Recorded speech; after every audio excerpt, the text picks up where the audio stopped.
Hey guys, I'm having coffee with Scott and Adam on the walk off, and you're listening to Anthony Telford again, and we'll bring it back to you again sometime soon. Good morning and welcome to the Walk Off. I'm Scott Belford, joined as always by Adam Mack. Now, this is what we're doing for this cast here. We just finished up with former Montreal Expo pitcher and longtime off-season pitching coach of Nate Pearson, Anthony Telford. So we talked everything Rays and Jays and where everyone is in the standings and what's going on. And we talked baseball for about an hour and 10 minutes. So we're not going to get too much extra here. We'll just kind of throw to them. Of course, all of our guests are brought to you by YourRate.ca. Darren Brown, the mortgage broker, sure to help you get into that mortgage you're after, whether it is a new mortgage or you're just looking to extend or change your current one. YourRate.ca. All right, without further ado, we'll get to it. You can, of course, follow us on Twitter at Walk Off Podcast and on Instagram, the Walk Off Podcast. Enjoy Anthony Telford, everybody. Cheers. Cheers. So thrilled to have back, and I think it's safe to say, friend of the show, former Montreal Expo, an all-around great guy, Anthony Telford. Welcome back to the Walk Off, man. Thanks so much for taking the time. My pleasure. Hey guys, hey, no kidding, man. I like getting up and talking to you guys in the morning. I got my Superman cup of coffee, so I'm ready to roll. What's going on? Oh, buddy, we are so excited to talk some baseball with you here. Your takes and inside looks are always insightful and fun, so we're glad to have you back here. How's things been at the complex? You keeping busy? Good, yeah. I got some really good players, and I have a blast doing it. Like, I like the mentoring part of it. So I have a really good time doing it. I had even during the COVID last year, I had 11 kids get scholarships. And then this year I got 10, and then this year's I have 10 kids so far that have scholarshiped. Congrats, So, man. That's amazing. well, that's my funnest thing, right? Yeah. Is to look at people and go, hey, the money that you spend is good. And listen, not every kid's going to scholarship. And I have kids that you look at them and you're like, yeah, this kid's not making it out of Little League. But, if I can get the kids to be as good as they can be, I'm good to go. I enjoy it. And then I have my upper end kids, the guys that play pro ball and all that stuff. So that's good. Well, last we spoke was a little before spring training, and here we are 6 months later, and oh man, what a baseball season. The AL wild card right now is, as a Jays fan, it's killing us. Oh yeah. Nothing better than a little drama. Right, a little drama, my goodness. So I do wish to talk to you about the Rays. I know that Tampa Bay is kind of the team you follow closely. I want to get your insight on some of the things going on with the Blue Jays and AL East. But it's funny because throughout the last 6 months, Adam and I on the podcast will be discussing something, and then one of us will be like, I wonder what Telly would think of this. So we've kind of kept a list of things we were curious on your opinion about. So I figured we'd start with that. Okay, let's go. Let me hear what your list is. Okay, so the first one is, and I want to talk about Alec Manoa of the Blue Jays. 23-year-old kid forced his way onto this starting rotation, dominating in AAA. He's been great, right? He's probably going to get some Rookie of the Year votes. But it's funny because a lot of pundits, and Adam and I were even on this side a little bit. When he got called up, we were worried that he was being called up too soon. And boy, did he prove all of us wrong. You're on the coaching side of things. How do you know if a kid is ready for the next step? Because you can really mess a kid up if you bring him up too soon and he fails. Well, yeah. I mean, look, he's gonna, because there's a thing called video. And, the rest of the league likes to study that stuff too. So, when you call a kid up, the immediacy of it, they usually are pretty successful because it's almost like catching the rest of the league by surprise, right? But after the video, if this kid's, he's made 10 starts and he's pretty solid for 8 of them or 9 of them, it starts to look and smell and act like it's supposed to. It's probably it. So, this kid, I watched him in AAA because, of course, I was following Nate a little bit, right, which I want to talk about a little bit. He's on the list. Oh yeah. Well, it's going to be an interesting conversation. But I watched this kid and I was like, holy cow, this kid's dealing. And the International League is a really tough league to pitch in because you have all kinds of different things happen, and it's very cold. It's very cold in that league, and he's in Buffalo, and it's cold. And if you can pitch in that cold weather, you get to a dome where it's 72 degrees and it's feeling pretty good. Then you got to remember too, you get to the big leagues and everybody's pretty good. The guys on your team are pretty good.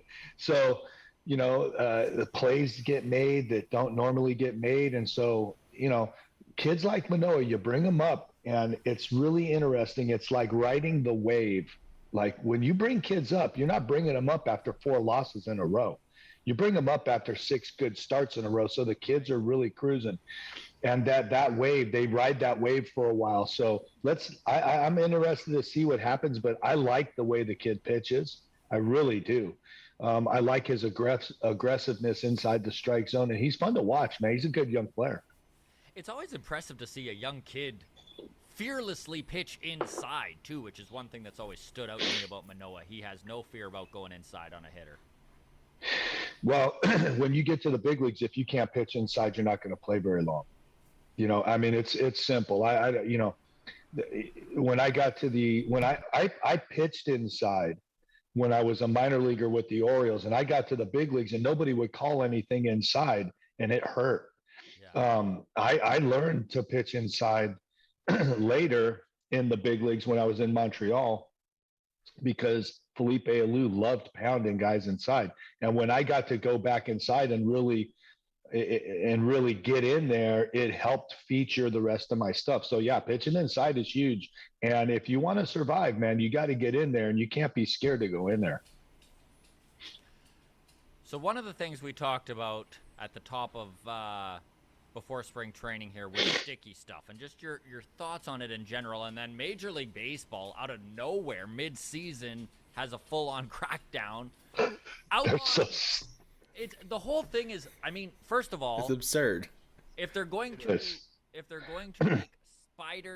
first of all, spider tack doesn't sound like something that should be on the ball. Like if they could have found a happy medium, right? Because they not only outlawed spider tack, they also outlawed rosin and sunscreen together, which seems like going too far. So I'm curious your thoughts on that. And while you get into that, I also want you to touch on what Tyler Glasnow had to say about it. Of course, he winds up with Tommy John injury. Season ending, comes out and says he blames the midseason crackdown. How do you feel about that? Well, he's wrong. He's wrong. He didn't blow out because he didn't have spider tack. That's BS. He blew out because he throws every single pitch absolutely as hard as he freaking can. Right. So you don't blow out because you can't grip a ball. That's BS.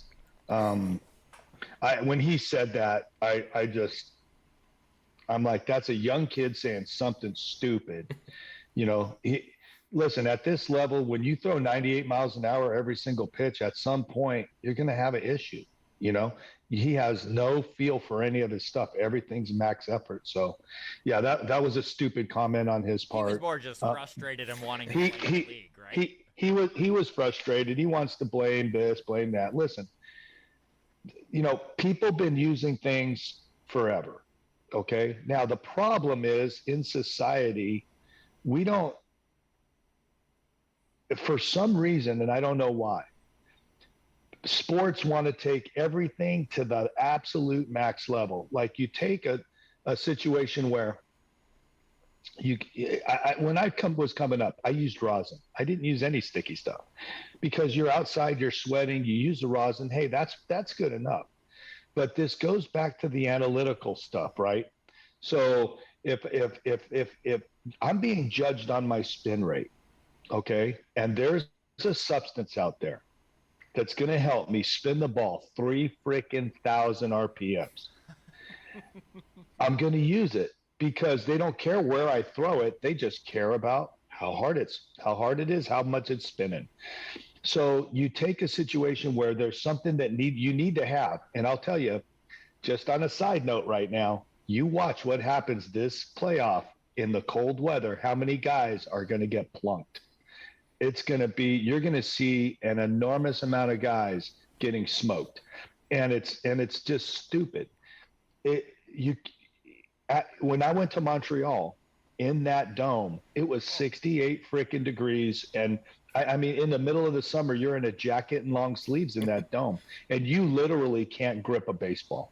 They don't even rub them up anymore with good Mississippi mud. They just go out there. Those balls are freaking white. And I'm just like, holy cow, the kids, I know these kids can't touch a ball. They can't hold the ball. So Major League Baseball, like they always do, they let it get entirely out of hand. Right. And then they backtrack and go, okay, that's it, nothing. What they should have done is say something like, okay, guys, here's what we're going to do. If it's 60 degrees or hotter, or 65, okay, you can use rosin only.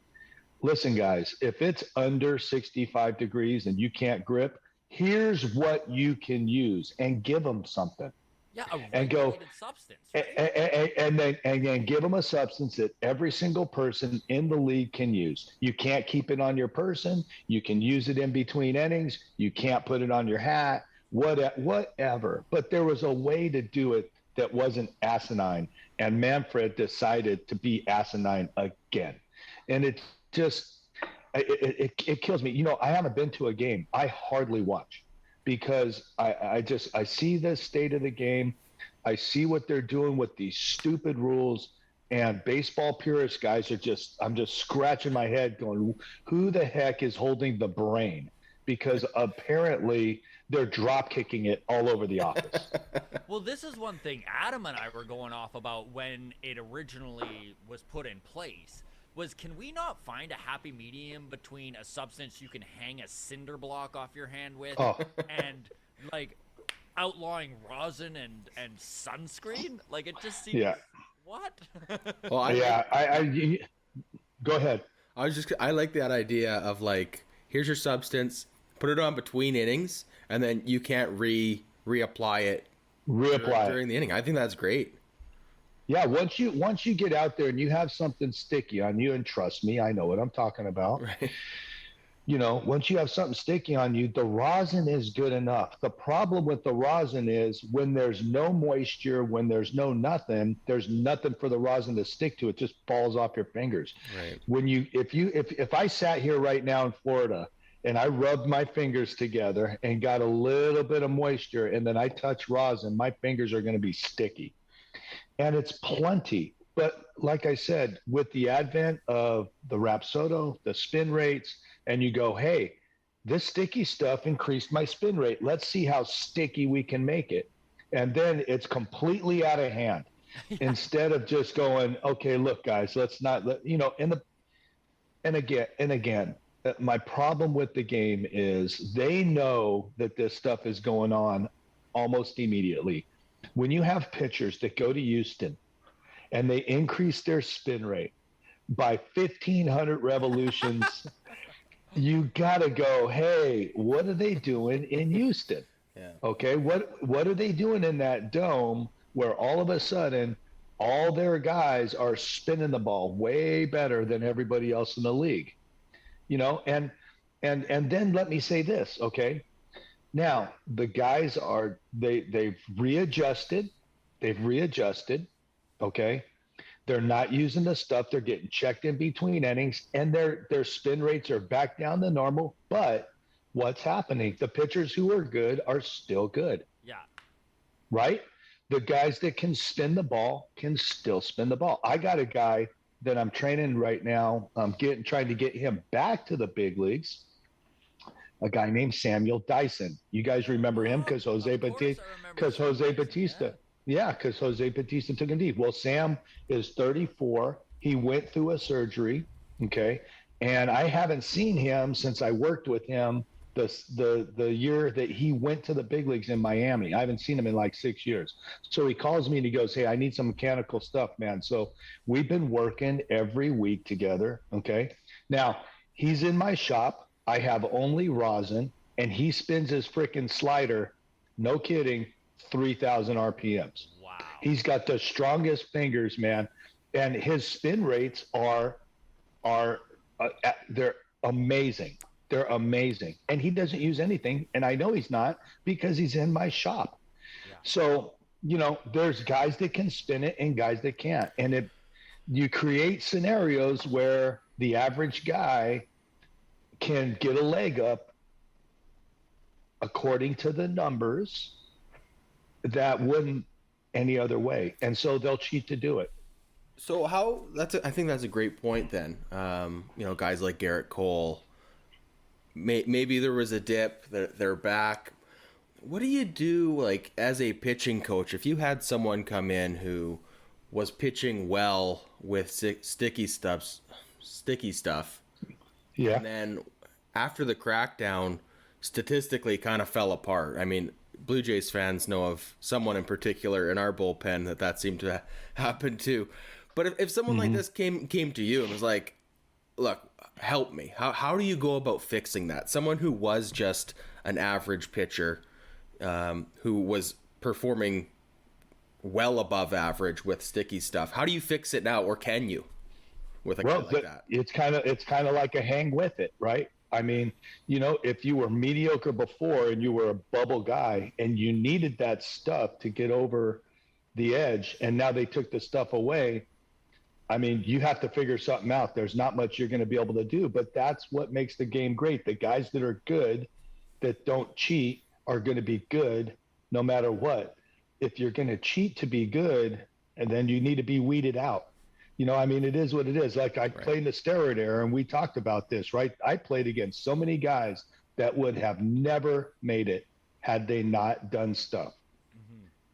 And it's, again, I had a very mediocre career, but I take pride in the fact that I was clean for my entire time competing against those guys. And so, if you got a kid that, he can't use spider tack and now he can't spin it, maybe he is who he is. I mean, you got to take what he can do or just get him out of there. I mean, I hate to say it like that, but it is what it is. There's somebody there that can spin it and play without the stuff. You just got to find out who it is now instead of letting people do stuff. Absolutely, and it does kind of go to show you how close AAA guys are to being superstars in the major leagues. Because you look at just going to the steroid thing, right? Or even just spider tack. Like, if these fringe guys all of a sudden are stars just with little tiny, it's crazy. No wonders guys push the limits. Well, yeah, but again, they can push the limits because they don't regulate anything until it's too freaking late. Yeah. They just, my first pine tar rag, Don Sutton gave it to me in Brave Spring Training in '94. He's like, "Hey kid, I like your curveball. Here, I got something for you." And he gives me this little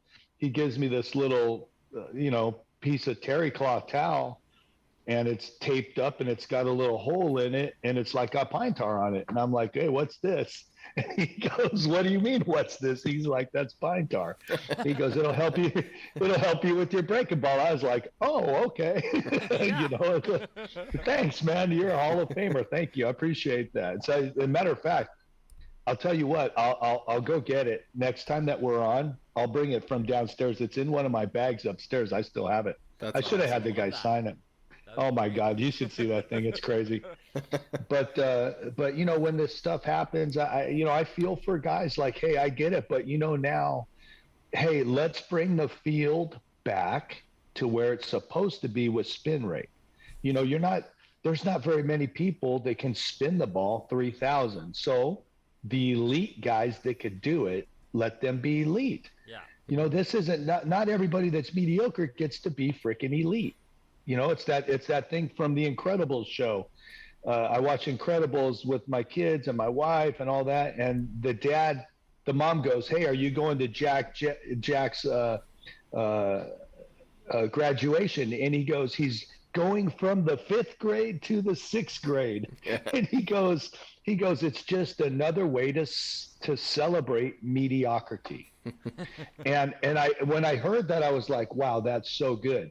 We celebrate mediocre people and mediocre things instead of celebrating greatness. Well, I'm so glad that it worked because, I mean, my goodness, with all the spin rate stuff, they were talking about doing insane things like moving the mound back and Oh, piling rules on top of things when all they had to do was address one little thing. Like, yeah, yeah. And I'll tell you what, the mound rule is not working out well. no. No, it's not working out well. And the strike zone rule is not working out well either. I had one of my guys called me from Indie Ball in the Atlantic League, and they moved the mound back, and they had the automated strike zone. They had 18 walks in a game in Indie Ball, 18 walks, and they say the games take forever because the umpire sits there just watching the game, and then they talk to him in his earpiece like that was a strike, and he's like, "Oh, strike." They go, it's terrible. Yeah. It's terrible.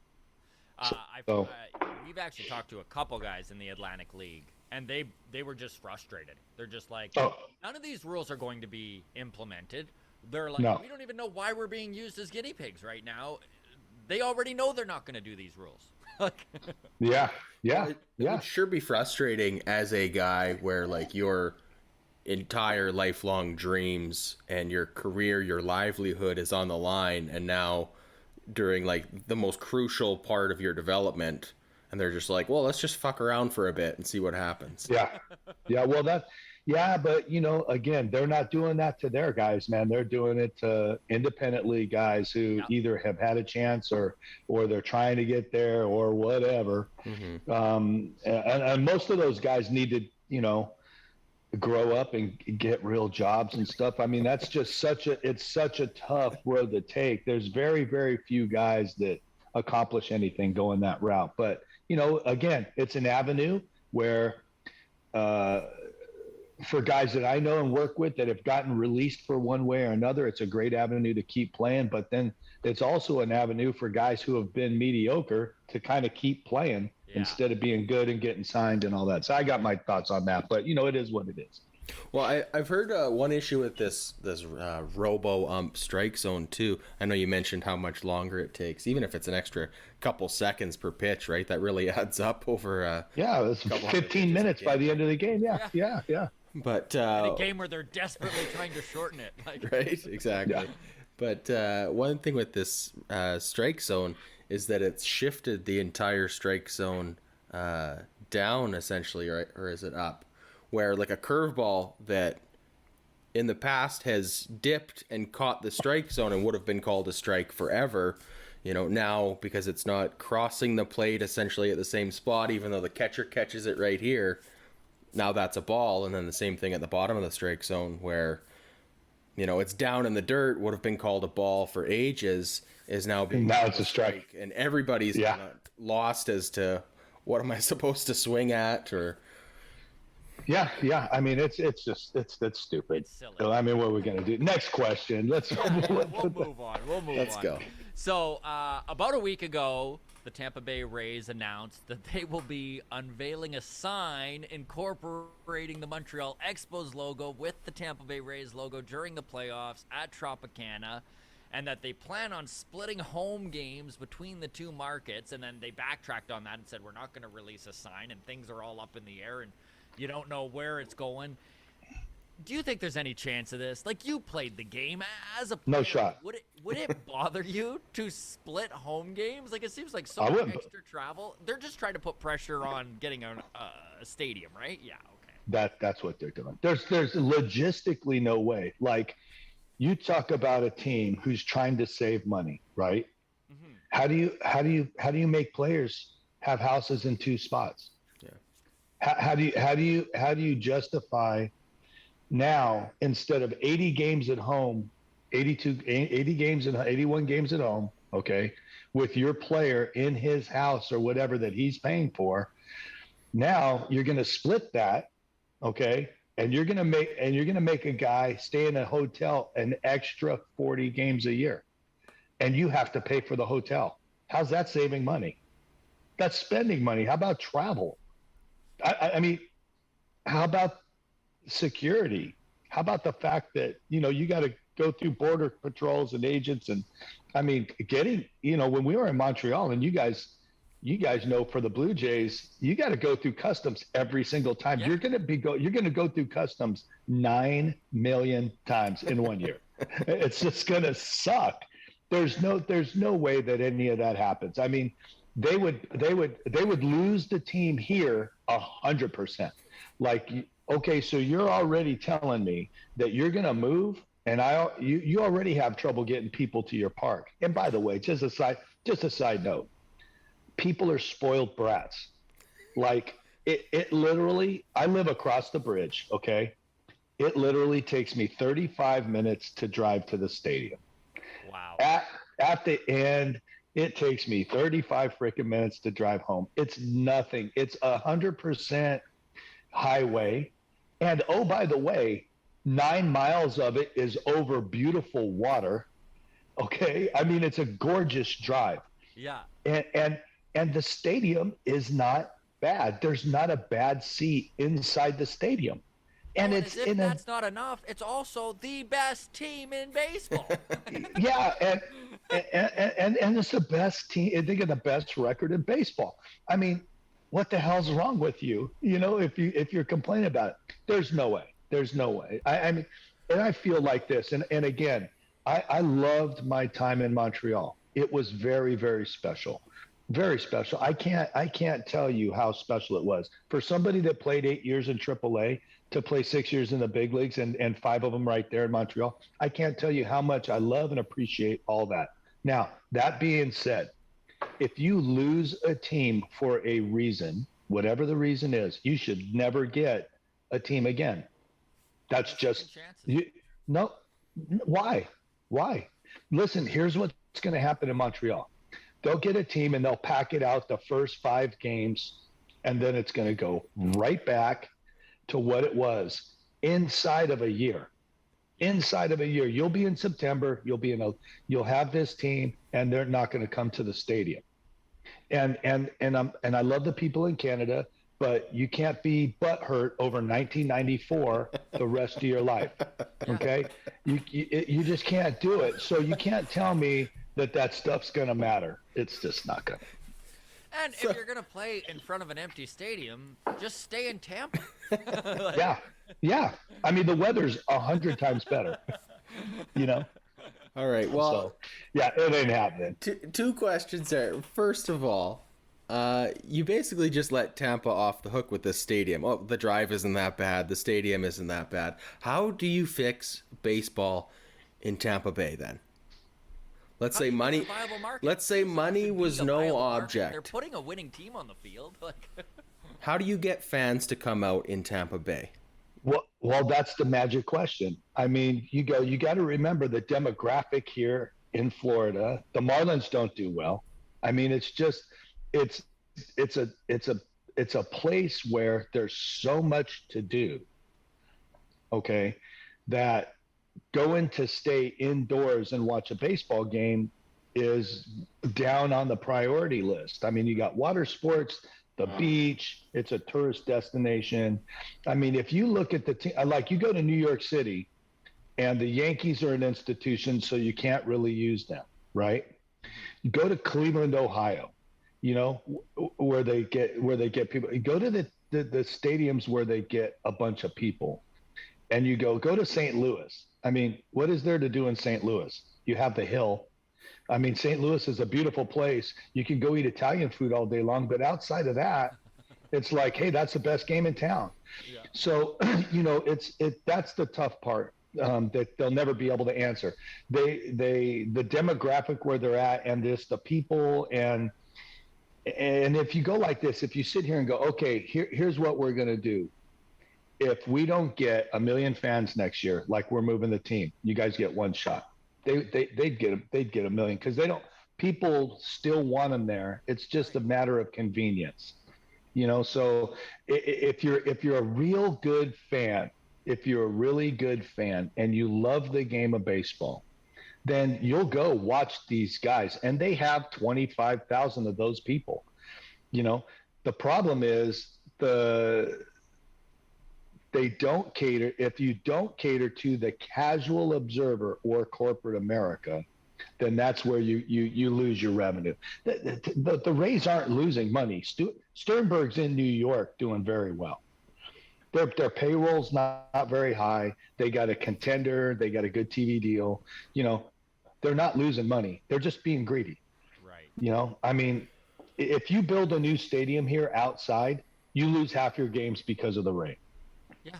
So, I mean, there's if they put a stadium just from where I live in Odessa, Right. if they put a stadium in Ybor City or out by the fairgrounds, where, by the way, it's some of the only land that's really kind of available, unless they knock down the Yankees spring training stadium and all that stuff. Right. If they put it out there, it would take me as long to get there, and it's on the same side of the bridge, as the drive to St. Pete. Well, So let's get into the Rays then, because this is a team that's been, I mean, despite all the pundits and baseball analysts' best predictions at the start of the season, I mean, they watched the Rays move on from Blake Snell, move on from Charlie Morton, watched Tyler Glasnow go down with a Tommy John surgery halfway through the season. And again, 97 wins. Yeah. 97. How are they doing this? I mean, I guess, honestly, Anthony, if you can answer this, there's probably 29 other teams who would want you in the front office. But what is Tampa Bay doing right? Well, here's what Tampa Bay does good, in my opinion. The guys that they do have, they're great kids. They're quality people. The part that's hard for a fan is nobody knows who's on the team. Okay, so people identify with people. I mean, you think of the Orioles, who comes to mind? Baltimore Orioles, who comes to mind? Cal Ripken Jr. Yeah. Right? You think of the Yankees, who comes to mind? Derek Jeter. Think of the Cincinnati Reds, who comes to mind? Barry Larkin. Guys, Tony Gwynn in San Diego. I mean, when I was playing, those guys were institutions for their team. Tampa, their business model, their playing model, it works because they plug in a bunch of really good players, okay? But nobody knows who they are. I couldn't tell you who's in the damn bullpen because it changes all the time. And from a player standpoint, it makes it very hard to go to Tampa because you're going to be one and done. You're not going to have any stability here. If you're in the bullpen here and you're a young guy, you're going to play here for 2 years and then you're going to be gone. They're going to get rid of you before arbitration. So, the business model works from a playing standpoint, but from a marketing standpoint, it doesn't work. That's what most of the problem is. Now, you guys in Toronto have an interesting situation, right? You have about 5 really good young players. Really good, really, really good. And your fans are falling in love with them. And when you get rid of one, they're going to be pissed off. Right. When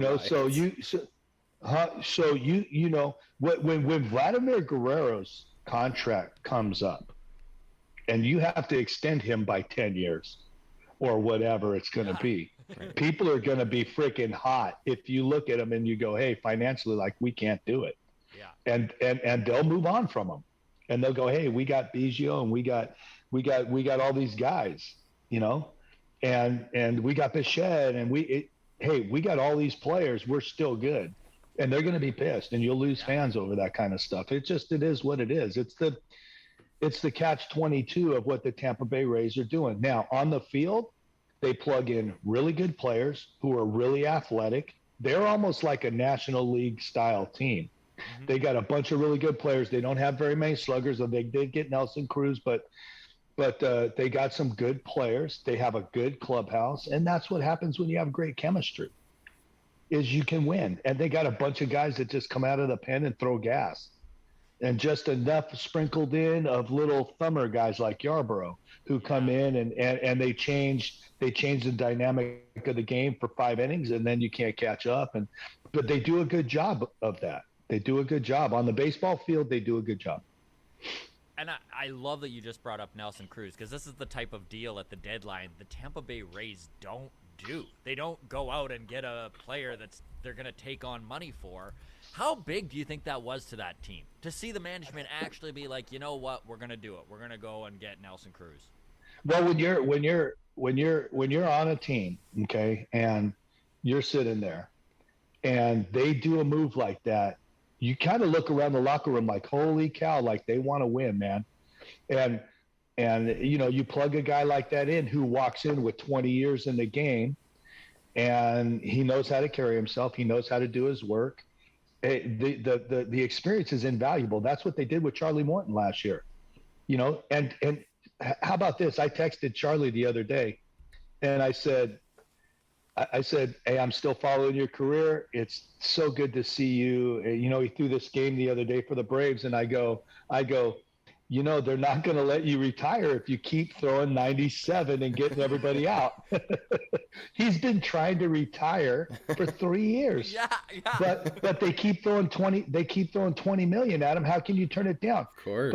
But that's the point. Like, you get guys like that, and you infuse a locker room with that kind of a presence, and it elevates everything. Mm-hmm. Elevates everything. And that's that Tampa did a good job doing that finally. They in the past they've said, hey, we got to stand pat with who we have. And they have, and then they lost. This year it looks to me like they're like, hey, like, we're going to win a World Series. Like, let's try and win a World Series. Yeah. So everybody here is pumped, man. Everybody here is pumped.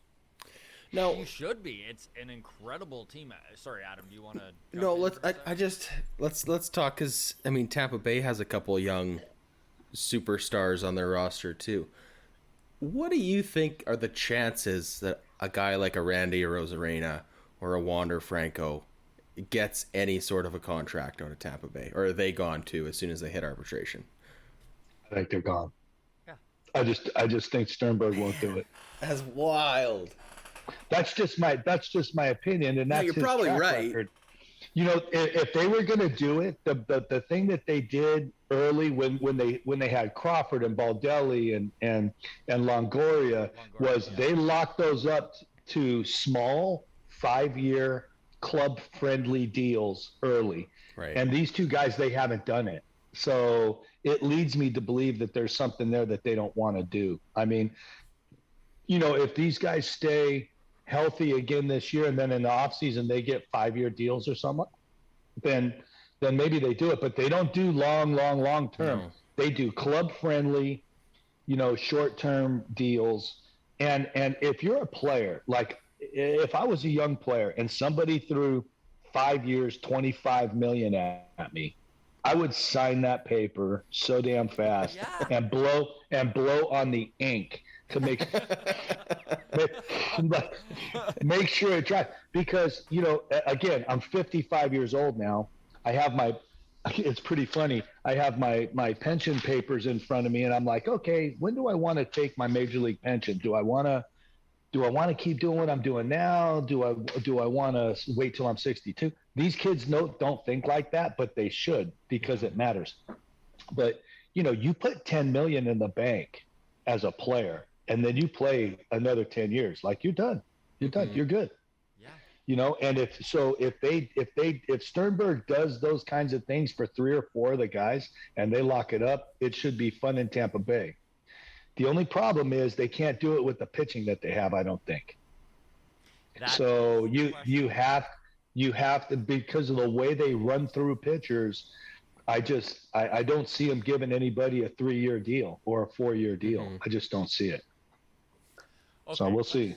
Let's switch organizations here and talk the Blue Jays really quickly. I do want your opinion on this, because the Blue Jays, and this was an interesting stat I literally just found out a few days ago, and it surprised me, because especially with George Springer and Marcus Simeone at the top of this batting order, but they have the 3rd youngest batting order behind only Cleveland and Baltimore. The Toronto Blue Jays do. How big of a deal is that? Like, how much does youth and lack of experience play into wins and losses? Because everyone keeps talking about this core and the fact they might still need more seasoning. You know, they're all 22, 23, 24-year-olds. Does that play into it? Is this team maybe a little young? Well, no, I don't think so. Okay. Not this team. And the reason why I don't think so is because of the pedigree that most of these kids Their have. dads, right? Okay, their dads all. You know, when Toronto did this, I looked and I was like, they literally plucked kids from 3 Hall of Famers and said, we're going to gamble that their genes are the same, and it's paying off. Wow. So these kids were raised in the clubhouse. There's no shock and awe for these kids. You know, I think Bo Bichette said something about it. Like when he first got to the big leagues, he said, I feel like I'm home. Like he walked around a major league clubhouse his whole life. And he's like, yeah, this is where I'm supposed to be. Like, where else would I be? So I don't think that these kids are overwhelmed. Bo hit a really big home run the other night to win a game. Very close. And he you know, the youthful jubilation of watching these kids play is what's fun. Pro guys, you know, grizzled vets, they go out there and they win because they know how to win. These kids are winning because this doggone stuff is fun. You know, they're having fun doing it. So I don't think anybody that says that they think that team's too young are idiots. They're not paying attention. You know, now I don't know if they pull out. You know, if you're in another division, you're slotted already. Yeah. You know, you guys are in a tough division with a team that's got a, you know, $250 million payroll, and then another team who's just as full of good young players as you. Mm-hmm. And so, you know, you take away New York and Tampa, and Toronto's in the playoffs already. So, you know, this battle is really good. I love the Toronto New York battle right now. I just love it.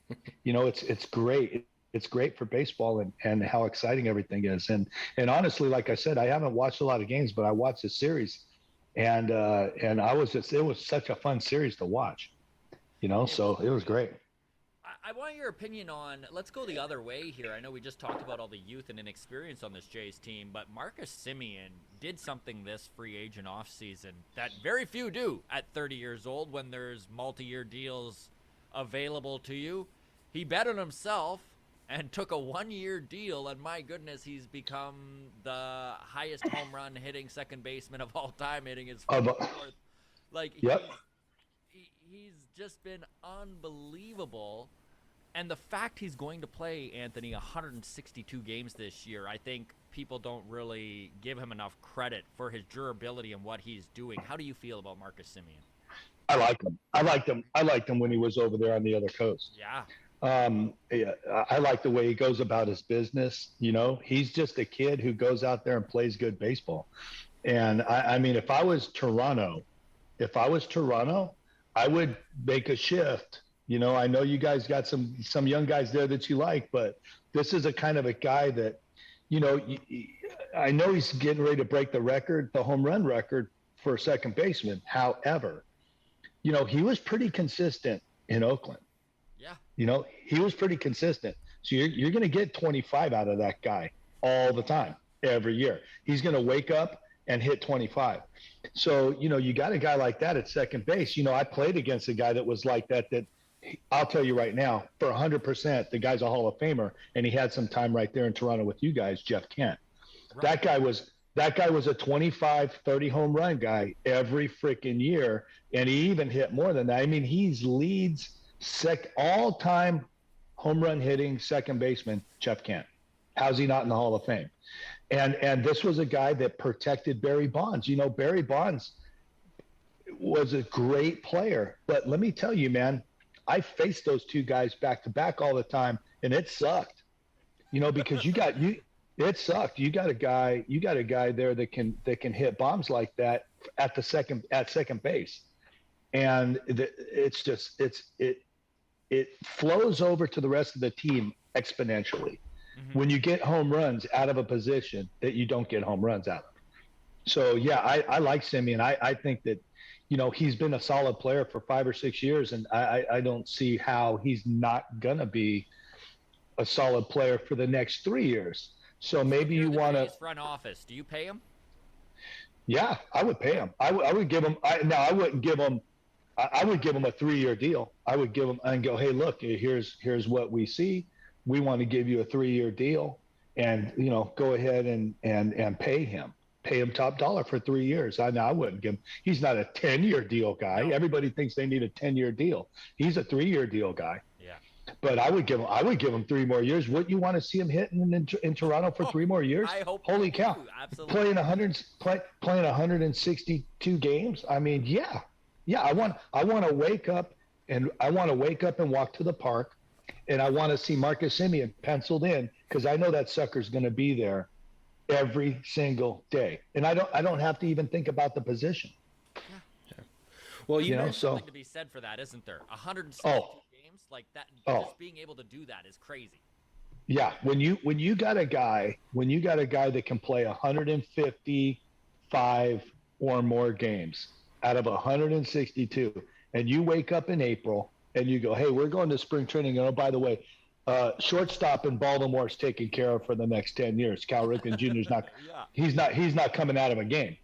When you got a guy that can do that and play 155 games a year at the big league level, and you go, hey, who do we need on our bench? Well, we don't need anybody that can play second, because we got one there. So we can plug somebody in second for 10 games a year. And it just makes it so good. It makes it so good. When you get all these athletic guys that are hurt all the time, and you go, well, we're going to have a shortstop, or we're going to have a second baseman, we're going to have them for 61 games. I mean, you have to staff your team so much differently. Mm-hmm. So, yeah, I think it's hugely important to have a guy that plays 150 games over the course of his career every year. Yep, for sure. All right, my man, let's talk Nate Pearson here. Because last night, the kid was firing. He hit 102 miles an hour, which, by the way, is the fastest pitch ever tracked by a Blue Jays pitcher, was last night, Nate Pearson. Really? Not bad. He went 2 innings, firing gas. Now, obviously, you've been working with Nate since he was 14. Right. As tantalizing as Nate Pearson is out of the bullpen, I mean, this kid's still you're going to be next year, right? You're going to be surprised at what I'm about to tell you. Okay. Go ahead. I'm just curious where you are on this. So Toronto sent out a tweet, and I got it from his agent a couple of weeks ago. And Toronto sent out the tweet that said he's in the top 5% in the major leagues in velocity. Oh, by the way, he's in the bottom 13% in command. So Toronto already sent out a tweet. It's on the phone, but they already sent out a tweet kind of setting something up. Now, Nate did not come to me last year, so I didn't see him. He's been locked up really with the driveline stuff and the analytics and all that stuff, and I think it's been detrimental. He's cutting himself off, and his command has not been what Nate Pearson's command should be. When Nate was coming out of high school, and it's not even close, he had the best fastball command of anybody I've ever seen, period, that age, throwing 92 to 94. Best fastball command. His senior year in high school, I think he walked 7 guys and struck out 109 in like 60 innings. He never used to walk people, ever. And I know that his whip this year is almost 2, if it's not 2. So he's been struggling with command, and it's because he's cutting himself off. And I talked to his agent, and we're going to be doing some work together this offseason, trying to get his stride back out to where it's supposed to be, to free him up. Now, this is my personal opinion, because I know Nate. If he gets his stride back out to where he's supposed to, and his body is allowed to do what it wants, you guys might have an all-star next year, whether it's in the pen or starting. I believe that with all my heart. And again, I'm hard on pitchers because I was a mediocre one, so I want to make myself look better all the time, right? By the time I'm old and retired, I might have thrown 99 miles an hour. I don't know. As I get older, the velocity seems to go up.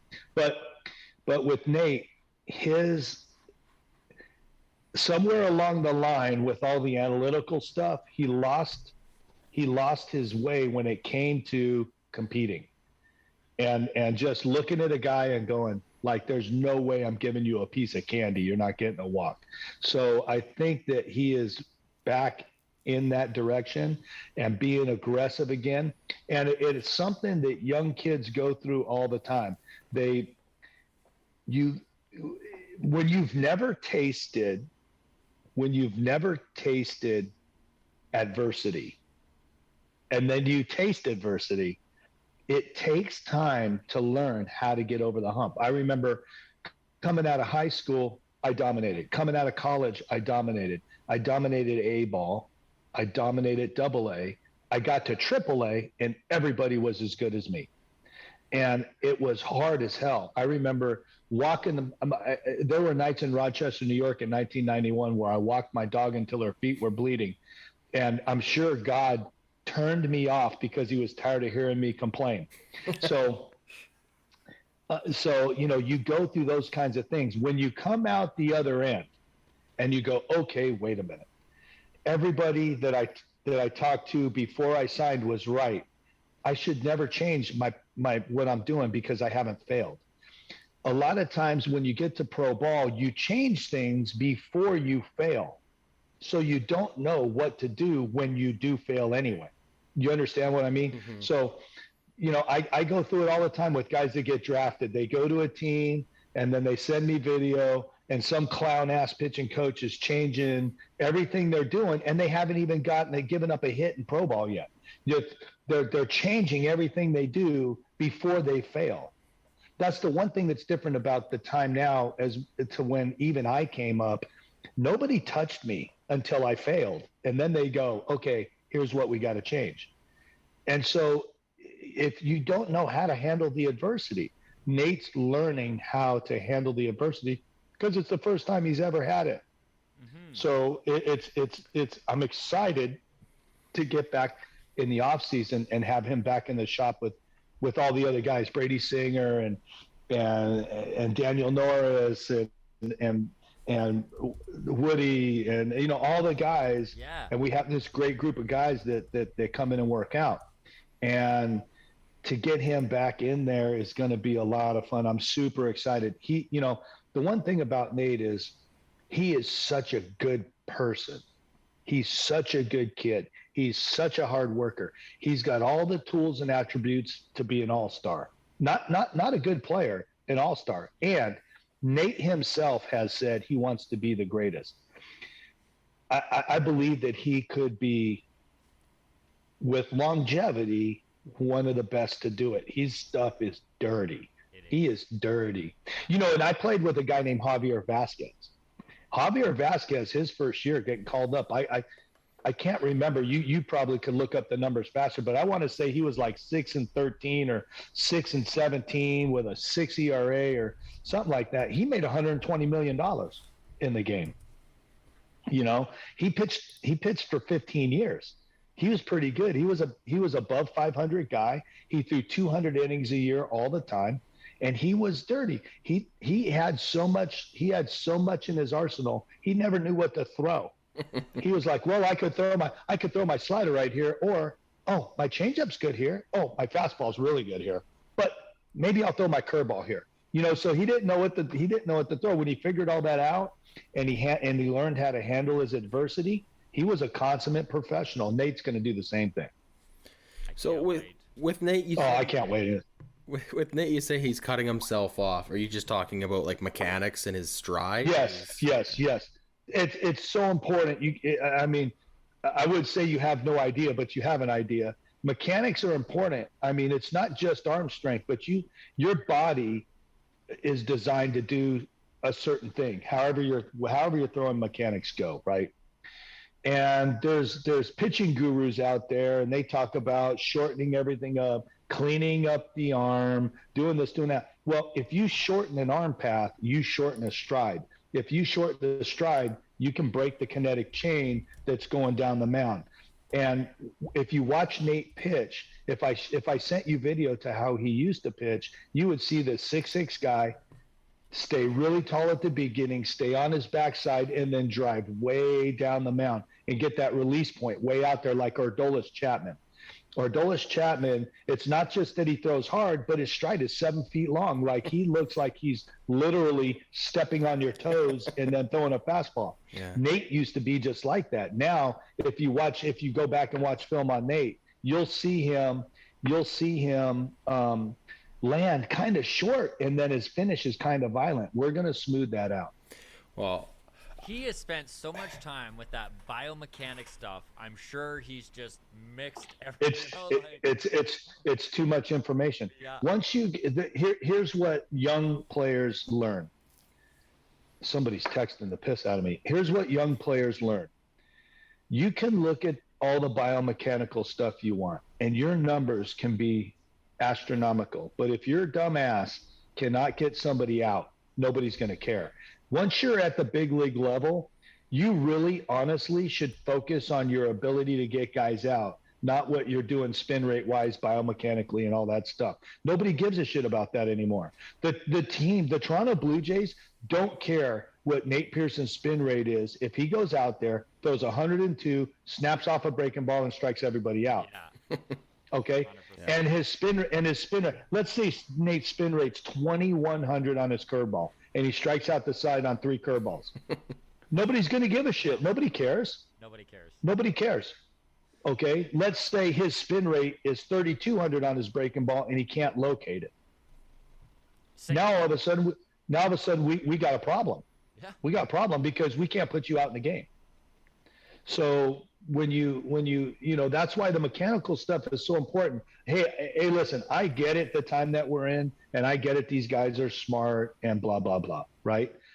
But they haven't thrown a ball off a mound. And, when you're out there in Toronto and you're on the mound and you're facing down somebody, you're facing Giancarlo Stanton or whoever else you're facing, hey, you got to locate. If your body's not allowing you to locate, you're not going to get away with it very, very often. The hitters at the big league level are really freaking good. So you have to hone your skill and start to learn how to locate. You just can't throw stuff down there with movement and go, okay, I don't need to worry about location. Mm-hmm. So that's where the rubber kind of meets the road on all the biomechanical stuff. You could do everything biomechanically and look good, but if you're not able to locate because of something you're doing wrong, it ain't gonna matter. And teams, you're a first-round draft pick 5 years ago. You're a first-round draft pick 5 years ago. They have 5 first-round guys. Oh, by the way, Manoa's doing pretty good. I looked at the AAA earlier, and I love Nate with all my heart. And I watched him struggle, and I watched this kid Manoa pitching his ass off, and I was like, Nate's going to be in AAA all year. This kid's going to the big leagues, man, and that's exactly what happened. Mm-hmm. Yeah. So, Nate's got to get back and get a bunch of people out of his ear and get back to who he was. I'll tell you what, and I'll never forget his name. When I signed with the Baltimore Orioles in 1987. This is a long ass time ago. The scout at my table was a guy named Fay Thompson, and he looked at me and he goes, "I'm going to tell you something right now, and I don't want you to ever forget it." And I said, "Okay, what?" And I'm some long-haired, mustache-wearing, cocky-ass college guy that thinks I'm going to go to the big leagues in a year and all this stupid stuff. He goes, "When you sign, everybody's going to want to put their stamp on you and change you." He goes, "Don't." He goes, "We're signing. You're a 3rd-round draft pick. You're an All-American." He goes, "Do you think that we think you're good enough to go to the big leagues just like you are?" And I said, "I hope so." And he goes, "Well, then don't change."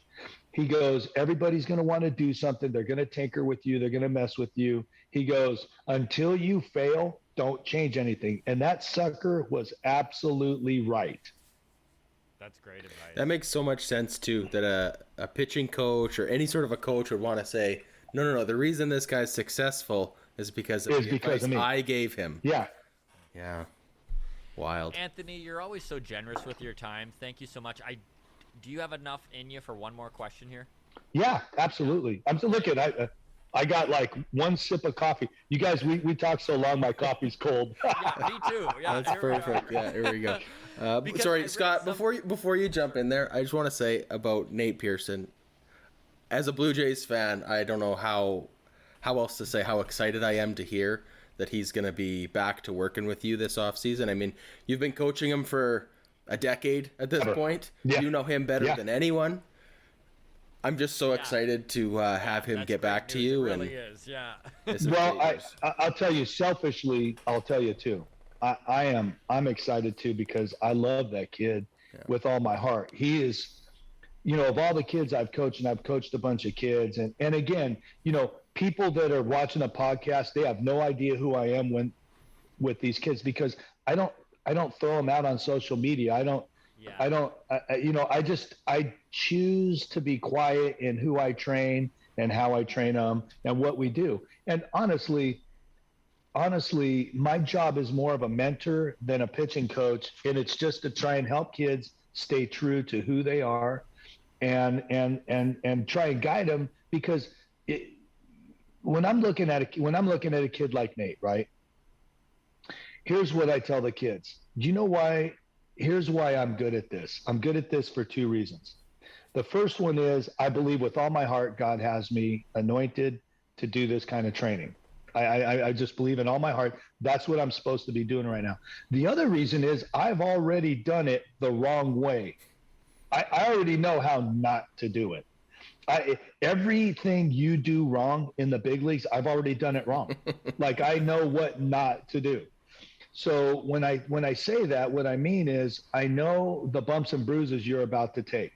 I know what's going to happen when everybody gets in your ear. I know what could possibly happen if you go too far one way or the other.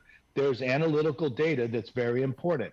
We had analytical data when I was playing. We just didn't have it on our iPads. We had it on sheets of paper. Analytical data is super important. But getting guys out and learning your craft is absolutely the most important. It doesn't matter how you get them out. It matters that you get them out. And, I played with 7 teams, so I know what happens when you do something and you're not a star. You get to move on. And I don't want these kids to have to experience that kind of stuff. So, when it comes to Nate and other guys, I'm going to spend all offseason trying to get Nate away from some of that stuff and back to who he really is. And if it happens, he is going to go to Toronto next year, and you guys are going to be absolutely blown away at what he can accomplish because he's going to be freaking good. His stuff okay. is elite. So here we go. Yeah. Last one, all right? Last question, okay. And this one, it's funny because I read this the other day and it upset me. I was just like, and here's the thing, it's another guy connected to you, CJ Van Dyke, right? And maybe he's been on the show, so maybe this is why I'm a little biased, but there was a Baseball America scout who was at 2 of his starts and wrote something about him, and I'm paraphrasing here, but basically he said he looked dominant at times with top of the rotation stuff, and at times he looked like he would never get out of Double-A. And that kind of ticked me off because I'm just like, well, those are all of the options. Like you, you just said all of the things that could happen to a pitching prospect. Yeah. As a guy who coaches these kids, I can imagine stuff like this would get in their head and mess with them. Like, do you tell these kids, like, ignore that shit? Yes. I tell them, listen, don't believe anything you see or read about yourself, whether it's positive or don't believe the positive stuff and don't believe the negative stuff. Yeah. Because it's these people's jobs to just be idiots. It's just they say stupid stuff. You guys have a guy up there named Jack Todd. You know who that is? No. Jack Todd. You don't know who Jack Todd is? He works for the Globe and Mail. He used to fly in. He's this huge 6'8" reporter who moved to Canada in 1963 from the United. You figure it out. Okay. So he used to fly into Montreal and character assassinate a guy. And he used to have this article called Heroes and Zeros. And he would say heroes and he would say zeros, and he would just absolutely cut your throat. And it was just the most meanest, most malicious guy I'd ever seen write. And I couldn't stand the guy. And he wrote about me finally. I stayed off his radar for like 4 years. And then finally, when I had a surgery and I came back a little soon, and it was all my fault. It was my fault. I pressed Montreal into bringing me back. I shouldn't have. And we went to San Francisco, which is my hometown. And I got in a game, and I think I want to say I gave up a run or something in an inning or 2 innings. And then Felipe Alou brought me back the next day. And this is fresh off of surgery. I in no way, shape, or form was ready to go back-to-back days. And I gave up a grand slam to Marvin Bernard. And the next day, I walk in the clubhouse, and one of the guys goes, "God, Telly, man, what'd you say to Jack Todd? Like, he killed you today in his article." And I read the article, and he character assassinated me. He didn't say as much about. He said I sucked on the field, and that I was terrible in the clubhouse. And he said all kinds of crazy stuff. And I went outside and challenged him. And I should have never have done it. But I did. And the end of I won't tell you all the things that I said. There's no way. But at the end of our conversation, he goes, I write about kids like you all the time, and I'm going to be here long after you're gone. That's what he told me. And I said, yeah, and you're going to be an asshole the whole time, and I'm going to be home with my wife and family who love me. And so why would you pay attention to stuff that people say like that? Hey, go out and do your thing. Whatever God has for you, then that's what's going to happen. But with young kids, you get these guys who have a pencil in their hand, and they're a rodeo clown, and they want to write about other people because they've never accomplished anything on their own. So, what are you going to do? You just don't pay attention to it. You just don't. You cannot. It's hard not to. Like, I can imagine some of these kids, like, even though they've been told all the time, don't do it, are still there Googling their name. Oh yeah. Stuff comes up, and it's hard not to do it. The best thing you could do is just let it roll off your back and just look at the source, right? They always say, consider the source. Mm-hmm. Consider the source. Some frustrated guy who writes for a living, it's his job to be controversial or whatever. The problem is guys do that stuff, and then they never stick around to see what the player has to say. Yeah. So for some strange reason. Yeah, shocking, right? Yeah. CJ's like 6'3", 215 pounds. Like you should never say something behind somebody's back that you wouldn't say to them right in their face. Yeah. Well, what made me upset about what they said about CJ is, like, he said nothing. Like, literally, you could take every single pitching prospect and be like, he could be a top of the rotation guy, or he could never get out of Double-A. It's like, listen, it's like being a weatherman in Florida. Yeah. Hey, I'm looking outside right now. I'm looking outside right now, and it's got clear skies. I got a little breeze on the lake outside, and by the way, 50% chance of showers. No shit. It's Florida. It can rain at 4:00. I mean, how hard is that? Exactly. Well, Anthony, again, man, we can't thank you enough for your time. We always love chatting with you, buddy. Honestly, this is great, and we look forward to the next time. Hey, yeah, man, just let me know, guys. I'm always up for it. We finished. My cup of coffee's all gone, so we're all done. So we're time to go on with the game. Hey, you guys do a great job, and just a shout out to you that I appreciate your podcast and all that. It's a lot of fun. It's good stuff for the people to listen to, and you have great guys on the show and stuff, so I just appreciate you. Thank you. Yeah, thank you, Anthony. Thank you.